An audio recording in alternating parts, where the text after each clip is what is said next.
Hello friends, ഇവർ വിവാഹിതരായാൽ സീരിയലിൻ്റെ ഏറ്റവും പുതിയ എപ്പിസോഡിലേക്ക് എല്ലാവർക്കും സ്വാഗതം. അങ്ങനെ ആൽഫ്രഡ് നമ്മുടെ അജയനോട് വന്ന് ചോദിക്കുകയാണ്, എടാ ഭൂമിയുടെ കാര്യത്തെക്കുറിച്ച് എനിക്ക് സംസാരിക്കാനുള്ളത്. ഭൂമിയുടെ അമ്മയുടെ കേസിൻ്റെ കാര്യത്തിനെക്കുറിച്ചാണേ. അപ്പോൾ അത് അമ്മയെ പുറത്തിറക്കാനുള്ള എന്തെങ്കിലും ഒരു കാര്യം നമ്മളെ കൊണ്ട് ചെയ്യാൻ പറ്റുമോ? അതിന് വേണ്ടിയിട്ടുള്ള എവിഡൻസോ അങ്ങനെ എന്തെങ്കിലും കിട്ടിയിട്ടുണ്ടോ? അപ്പോൾ അജയ് പറഞ്ഞുകൊണ്ട് അങ്ങനെ ഒന്നും കിട്ടിയിട്ടില്ല, എല്ലാം അവർക്ക് എതിരായിട്ട് തന്നെയാണ് കാര്യങ്ങൾ. ഞാൻ നിന്നോടൊരു കാര്യം പറയട്ടെ, ഈ കേസ് എനിക്ക് മുന്നോട്ട് കൊണ്ടുപോകാൻ പറ്റുമെന്ന് എനിക്ക് തോന്നുന്നില്ല. എന്നെക്കാളും കുറച്ചുകൂടി ബ്രില്യൻ്റ് ആയിട്ടുള്ള ആരെങ്കിലും ഏറ്റെടുക്കുന്നതാണ് നല്ലതെന്നാണ് എനിക്ക് തോന്നുന്നത്. അത് ശരിയാ, പക്ഷേ ഈ ദൈവത്തിൻ്റെ വിരലടയാളം എന്നൊക്കെ കേട്ടിട്ടില്ലേ, അതുപോലെ എന്തെങ്കിലും ഉണ്ടാവണം. എന്നാൽ മാത്രമേ അവരെ ഇനിയിപ്പോൾ പുറത്തിറക്കാൻ പറ്റുള്ളൂ എന്ന് അജയ് പറയാം. അല്ലെങ്കിൽ ആടിനെ പട്ടിയാക്കുന്ന രീതിയിൽ സംസാരിക്കുന്ന കുറേ വക്കീലന്മാരുണ്ടല്ലോ, അവർക്ക് കുറേ കാശ് ഇറക്കി കൊടുത്താൽ ചിലപ്പോൾ എങ്ങനെയെങ്കിലും രക്ഷപ്പെടുത്താൻ പറ്റുമായിരിക്കും. അങ്ങനെ ഭൂമിക്ക് പറ്റുമോ? അപ്പം ആൽഫ്രഡ് പറയാ, ഇല്ല, അങ്ങനെ പറ്റില്ല. അതിന് വേണ്ടിയിട്ടുള്ള കാശൊന്നും നമ്മുടെ ഭൂമിയുടെ ഇല്ലല്ലോ. അപ്പോൾ അത് നിവർത്തിയില്ല. അങ്ങനെ ആലോചിച്ചുകൊണ്ടിരിക്കുമ്പോൾ അജയ് അവിടെ നിന്ന് പറയണം, അല്ലെങ്കിലും മനുഷ്യരൊക്കെ ഇങ്ങനെ തന്നെയാണ്, ഓരോരുത്തർക്കും ഓരോ പ്രശ്നങ്ങളാണ്. ആലോചിച്ചാൽ മനുഷ്യർക്കാർക്കും യഥാർത്ഥത്തിൽ ഒരു സമാധാനവും ഇല്ല, അല്ലേടാ?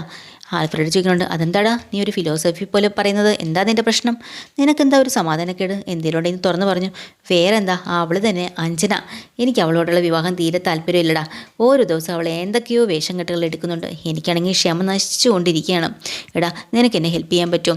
എടാ, ഞാൻ എന്ത് ചെയ്യാനാ? നീ അവളോട് രണ്ടുപേരോടും സംസാരിക്കണം. ആരോട്? ആൻറ്റിയോട് അഞ്ജനോടാണോ? അതെ, നീ ഒരു വക്കീലല്ലേ, ഇഷ്ടമില്ലാത്ത ഒരാളോട് ജീവിക്കുന്നതിന് അതിനേക്കാളും വലിയ നരകം വേറൊന്നുമില്ല. നീ ഒന്ന് സംസാരിക്കണം. റിസ്ക് ആണ്, എന്നാലും ഞാൻ ശ്രമിക്കാം. ശരി, താങ്ക്സ് എടാ. ഞാൻ എത്ര ഡിസ്റ്റർബായെന്ന് നിനക്കറിയാമോ? എന്തായാലും നിൻ്റെ ഈ വാക്കുകൾ എനിക്ക് ഒരുപാട് ആശ്വാസം കിട്ടി. നിനക്ക് ഇന്നത്തെ ദിവസം ഓർമ്മയുണ്ടോ ആൽഫ്രഡ്? അപ്പോൾ ആൽഫ്രഡിന് അത് ഓർമ്മയുണ്ട്. എന്നാലും അജയ് പറയുന്നുണ്ട്, ഈ ഒരു ദിവസമാണ് ഞാൻ എൻ്റെ നയനയുടെ കൈകളിൽ മോതിരം അണിയിച്ചത്. എടാ, നീ ഒന്നും ഓരോന്നും ആലോചിച്ച് വിഷമിക്കാതെ വേണ്ടാതിരിക്കുക എന്നും പറഞ്ഞ് ആൽഫ്രഡ് അങ്ങോട്ട് പോകട്ടെ. ആൽഫ്രഡ് സ്വന്തം സഹോദരിയാണ് ഈ നയന. അപ്പം അജയ് പെട്ടെന്ന് ഓർത്തെടുക്കുകയാണ് കേട്ടോ. നയനയോട് ഒരു ദിവസം പറയുന്നുണ്ട്, നിന്നെ എനിക്ക് വിവാഹ വേഷത്തിൽ കാണണമെന്ന്. അങ്ങനെ ഒരു ക്രിസ്ത്യൻ ബ്രൈഡായിട്ട് ഒരുങ്ങി വരികയാണ് കേട്ടോ. പള്ളിയുടെ മുമ്പിൽ വെച്ചിട്ട് അടുത്ത് വന്ന് നിൽക്കുമ്പോഴാണ് നമ്മുടെ അജയ് നയനയുടെ വിരളിൽ മോതിരം അണിയിക്കുന്നത്.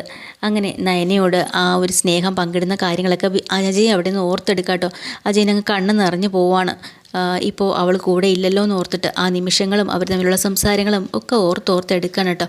അപ്പോൾ അങ്ങനെയൊക്കെ സംസാരിച്ചും ആ ഒരു കാര്യങ്ങളെല്ലാം അജയ് ഓർത്ത് സങ്കടപ്പെട്ട് നിൽക്കുകയാണ്.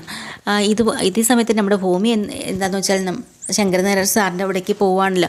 ആ ഓട്ടോറിക്ഷയിൽ രാവിലെ തന്നെ ഓട്ടോറിക്ഷക്കാരനോട് വെയിറ്റ് ചെയ്യാൻ പറഞ്ഞിട്ടാണ് അങ്ങോട്ട് ചെല്ലുന്നത് കേട്ടോ. കോളിംഗ് ബെല്ലടിക്കുന്നുണ്ട്. അപ്പോൾ അകത്ത് നിന്ന് ആളിറങ്ങി ചോദിക്കണം, ആരാ, എന്താ വേണ്ടത്? അത് ധർമ്മം ചോദിച്ച് വന്നതാണ് സാർ എന്ന് പറയാം കേട്ടോ. നിൽക്ക്, ദാ വരുന്നു എന്ന് പറഞ്ഞ് സാർ അകത്ത് പോയി ഒരു 20 രൂപയുടെ നോട്ട് എടുത്തിട്ട് വരും കേട്ടോ. ഭൂമി തിരിഞ്ഞ് നിൽക്കുകയാണ്. ഇതാ പൈസ എന്നും പറഞ്ഞ് കൊടുക്കുന്നത്. ഭൂമി ഇങ്ങനെ തിരിയാകുമ്പോൾ, അയ്യോ, ഇതാരാ വന്നിരിക്കുന്നത്? ഭൂമി ചെയ്യോ? കൊള്ളാലോ, തൻ്റെ ഈ കുസൃതിയും കളിയും ഒന്നും തീർന്നിട്ടില്ല. പണ്ടും ഇങ്ങനെ തന്നെയാണല്ലോ നീ പറ്റിക്കൽ, അല്ലേ? വാ, എനിക്ക് എന്തായാലും നിന്നെ കണ്ടതിൽ സന്തോഷമായി. ഇത്ര വർഷമായി ഞാൻ നിന്നെ കണ്ടിട്ട്.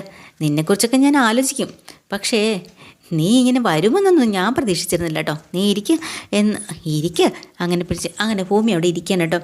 എന്നിട്ട് ഞാൻ അന്വേഷിച്ച് കണ്ടുപിടിച്ചതാണ് സാർ. ഒരാൾ പഠനം പൂർത്തിയാക്കാൻ 10-15 വർഷമൊക്കെ എടുക്കില്ലേ? പക്ഷേ ഇതിനിടയ്ക്ക് പല അധ്യാപകർ കടന്നു പോകും. പക്ഷേ അതിൽ എത്ര പേരായിരിക്കും നമ്മുടെ മനസ്സിൽ ഉണ്ടാവുക? വളരെ കുറച്ച് പേര് മാത്രമല്ലേ. പക്ഷേ അങ്ങനെയുള്ളവരിൽ എനിക്ക് ഫസ്റ്റ് റാങ്ക് ഞാൻ തരുന്നത് സാറിന് തന്നെയാവും. എനിക്കതൊക്കെ ഓർമ്മയുണ്ട്. പിന്നെ എൻ്റെ സ്റ്റുഡൻസ് എല്ലാവർക്കും എന്നെ ഭയങ്കര പേടിയായിരുന്നു. പക്ഷേ നിനക്ക് എന്നെ പേടിയില്ലായിരുന്നു. എൻ്റെ ഓഫീസിൽ നിന്ന് ധൈര്യപൂർവ്വം കയറി വരികയൊക്കെ ചെയ്യുമായിരുന്നു. സാറിന് എനിക്ക് പേടിയൊന്നുമില്ല. സാറിനെ വഴക്ക് പറയണതാണ് എനിക്കിഷ്ടം. ശകാരിച്ചു കഴിഞ്ഞാലേ സാർ എനിക്ക് ചായ വാങ്ങിത്തരും. ആ ചായക്ക് വേണ്ടിയിട്ടാണ് ഞാൻ ശകാരം കേൾക്കാൻ വേണ്ടി വന്നിട്ടുണ്ട്, അറിയോ? ഇപ്പോൾ നിനക്കെന്താ ചായ വേണോ? ഞാൻ ഇട്ട് തരട്ടെ? അത് വേണ്ട, ഞാൻ ഇട്ട് തരാം എന്നും പറഞ്ഞിട്ട് നമ്മുടെ ഭൂമി തന്നെ കിച്ചണിലേക്ക് കയറിയിട്ട് ചായയൊക്കെ ഇടണം കേട്ടോ. അപ്പോൾ ഒരിക്കൽ ക്വാർട്ടേഴ്സിൽ നിൽക്കുന്ന സമയത്ത് ഭൂമിയോട് മുമ്പേക്ക് പറഞ്ഞിട്ടുണ്ടായിരുന്നു ചായ ഇട്ട് തരണമെന്നൊക്കെ. അന്ന് ഭൂമി അത് ചെയ്തില്ലെങ്കിലും ഇന്നത് ചെയ്ത് കൊടുക്കുന്നത് കാരണം അദ്ദേഹത്തിന് വലിയ സന്തോഷമാവാണ് കേട്ടോ. അപ്പോൾ പെട്ടെന്ന് തന്നെ നമ്മുടെ സാറ് കുട്ടിയോട് കൂടുതൽ വാത്സല്യവും സ്നേഹവും ഒക്കെ കാണിക്കുകയാണ് കേട്ടോ. പണ്ട് പഠിക്കുന്ന സമയത്തും എല്ലാവർക്കും ഭയങ്കര അസൂയായിരുന്നു ഭൂമിയോട്. കാരണം സാറിന് ഏറ്റവും കൂടുതൽ ഇഷ്ടം ഈ ഭൂമിയോടായിരുന്നല്ലോ. അതുകൊണ്ടാണ് മറ്റുള്ള കുട്ടികൾക്ക് ഇത്രയും അസൂയ.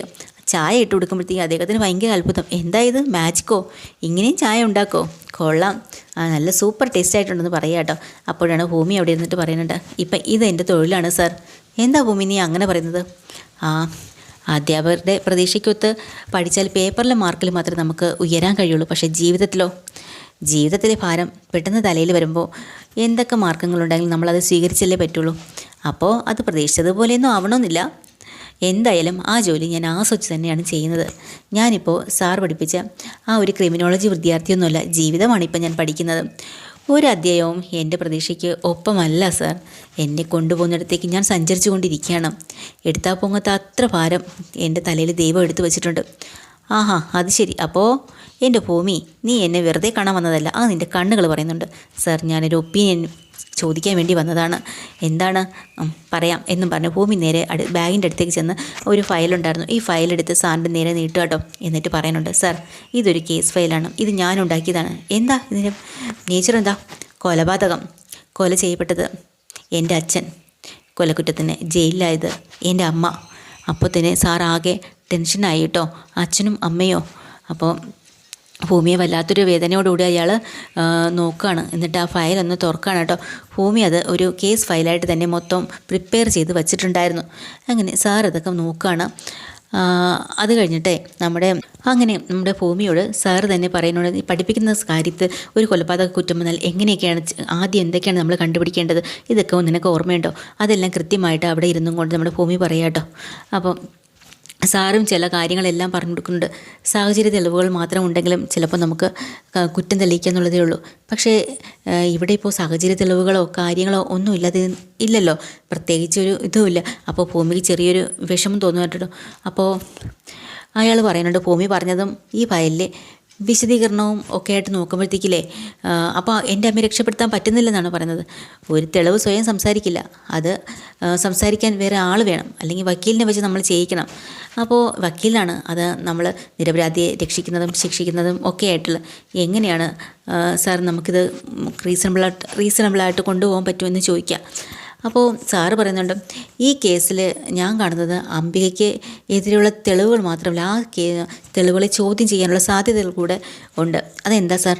അതല്ല മോളെ, അത് എല്ലാം കൂടി ഞാൻ ഒരുമിച്ച് പറഞ്ഞാൽ ചിലപ്പോൾ ഞാനൊരു മോശം അധ്യാപകനാവില്ലേ. ആദ്യം ഒന്നൊന്നായിട്ട് ഞാൻ നിനക്ക് പറഞ്ഞുതരാം.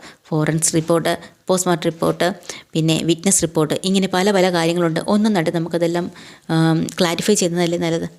ശരി സാർ. പിന്നെ ഭൂമി, നിരാശപ്പെടരുത്. ഈ കേസ് വാദിക്കാൻ അസാധാരണ കഴിവുള്ളൊരു ക്രിമിനൽ ലോയർ തന്നെ വേണ്ടി വരും. പെട്ടെന്ന് ഒരു സ്ട്രാറ്റജി കൊണ്ടായിരിക്കണം ജയിക്കേണ്ടത്. നീ വിഷമിക്കണ്ട, പിന്നെ ഒക്കെ ശരിയായി വരും. ധൈര്യമായിട്ടിരിക്കുക. എല്ലാ റിപ്പോർട്ടുകളും കിട്ടിയിട്ട് നീ എനിക്ക് അയയ്ക്കുക, ഞാനതൊന്ന് പഠിക്കട്ടെ. Thanks sir. താങ്ക്സോ? അതൊന്നും വേണ്ട. ഫൈറ്റ് ദ കേസ് ഫൈറ്റ് ചെയ്ത് ജയിക്കണം, അതാണ് വേണ്ടത്. ധൈര്യമായിട്ട് നീ മുന്നോട്ട് പോകുമോ എന്നും പറഞ്ഞ് നമ്മുടെ ഭൂമിക്ക് നല്ല ധൈര്യം കൊടുത്ത് സാറ് വിടുകയാണ് കേട്ടോ. അപ്പോൾ ഭൂമി പറയണത്, സാറേ സന്ധ്യ ആവുന്നുണ്ട്, അതിന് മുന്നേ എനിക്ക് പോകണം. ശരി, എന്നാൽ നീ ധൈര്യമായിട്ട് പോയിട്ട് വരും. ഭൂമി, പിന്നെ ഇടയ്ക്കൊക്കെ ഇങ്ങോട്ട് വരണം, ഈ വൃത്തനാവെന്നൊന്ന് കാണണേ. വരും സാർ, വന്നല്ലേ പറ്റുള്ളൂ. ഇതുവരെ സാറിൻ്റെ ഗുരുനാഥൻ തന്നെയായിരുന്നു, പക്ഷേ ഇനിയിപ്പോൾ ജീവിതത്തിൻ്റെ മുന്നോട്ടുള്ള വഴികാട്ടി കൂടിയാണ്.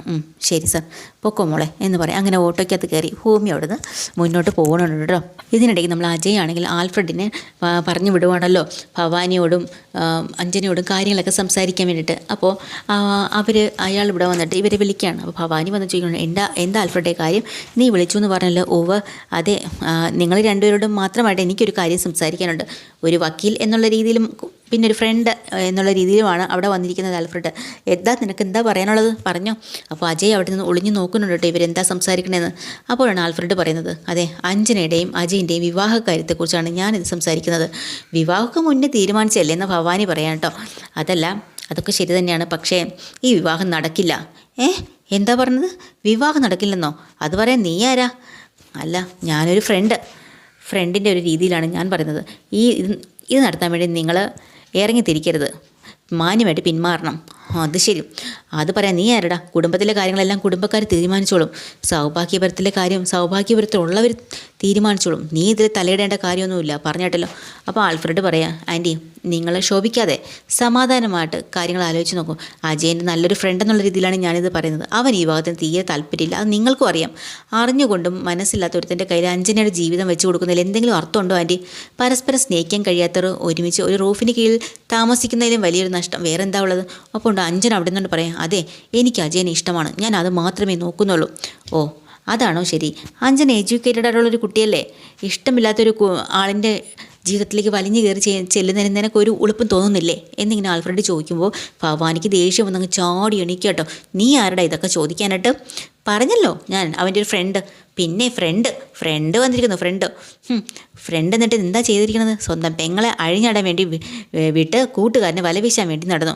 അപ്പോൾ ഉടനെ അഞ്ജന പറയാണ് കേട്ടോ, കഴിഞ്ഞ കഥകളൊന്നും ഞങ്ങൾക്ക് അറിയില്ലെന്നാണോ താൻ വിചാരിച്ച് വെച്ചിരുന്നത്?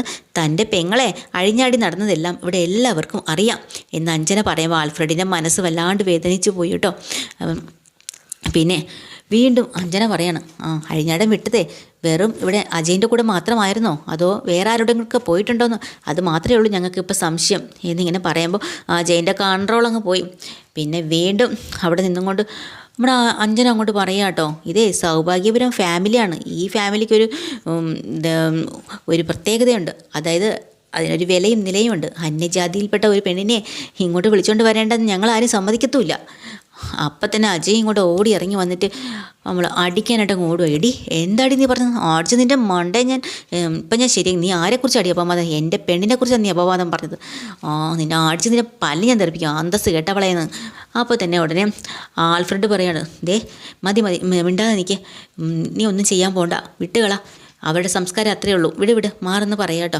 അപ്പോഴേക്കും ഭവാനിക്കും ഇതങ്ങ് ദേഷ്യം വന്നു. കൈയും ചൂണ്ടിക്കൊണ്ട് നമ്മുടെ അജയ് അങ്ങോട്ട് നിൽപ്പുണ്ട്. ദേ ഞാനൊരു കാര്യം പറയാം, അമ്മയും മോളും കൂടെ മനസ്സിൽ വിചാരിക്കണം ഒന്നും ഇവിടെ നടക്കാൻ പോകുന്നില്ല. ഒരു കാരണവശാലും ഈ വിവാഹം നടക്കാൻ ഞാൻ സമ്മതിക്കില്ല. അങ്ങനെ ചീറിക്കൊണ്ട് നിൽക്കുക കേട്ടോ. അതോടുകൂടി ആൽഫ്രഡ് എങ്ങനെയെങ്കിലും പിടിച്ച് വലിച്ചും കൊണ്ട് അജയനെയും കൊണ്ട് പോവാണ്. പക്ഷേ ഭവാനിയുടെ ദേഷ്യവും വാശിയും കാരണം മോളോട് പറയണം. അഞ്ജന പറയാം കേട്ടോ, അമ്മേ വിവാഹം നടക്കില്ലേ? അവനെ ചാട്ടവും തുള്ളലും ഒന്നും കണ്ട് നീ പേടിക്കേണ്ട കാര്യമൊന്നുമില്ല. ഈ ഭവാനിയുടെ ഉള്ളിൽ ശ്വാസമുണ്ടല്ലോ, ഈ വിവാഹം നടക്കും, നീ ഒന്നുകൊണ്ടും പേടിക്കണ്ട.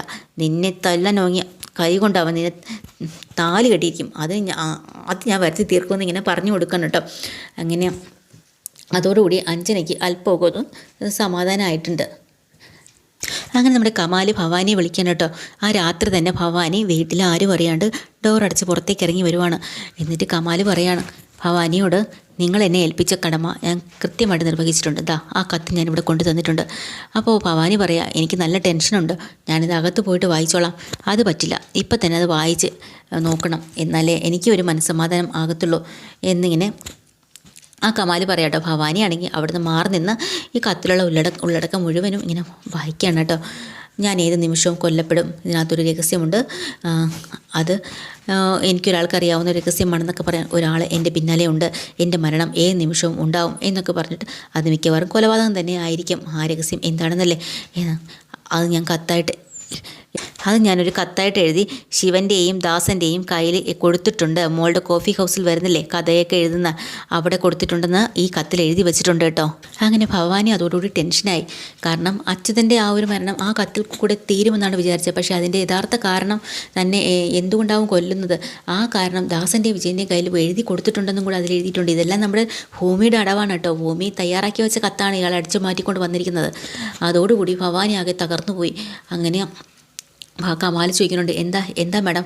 അല്ല ഇത് അച്യുതൻ്റെ കത്തൊക്കെ കിട്ടി, ഇനി ബാക്കി കാര്യങ്ങൾ എന്താണെന്ന് വെച്ചാൽ ഞാൻ ആലോചിച്ചിട്ട് തന്നെ മറുപടി പറഞ്ഞോളാം, തൽക്കാലം കമാൽ ഇവിടുന്ന് പൊക്കോ എന്ന് പറഞ്ഞ് കമാലിനെ പറഞ്ഞു വിടുന്നുണ്ട് കേട്ടോ.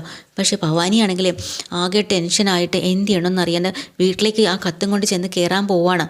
അകത്തേട്ട് കയറി ഇങ്ങനെ ചെല്ലുന്നതും പെട്ടെന്ന് തന്നെ നമ്മുടെ മാധവനെ കാണുന്നുണ്ട്. മാധവനാണെങ്കിൽ അവിടെ നിൽപ്പുണ്ട്.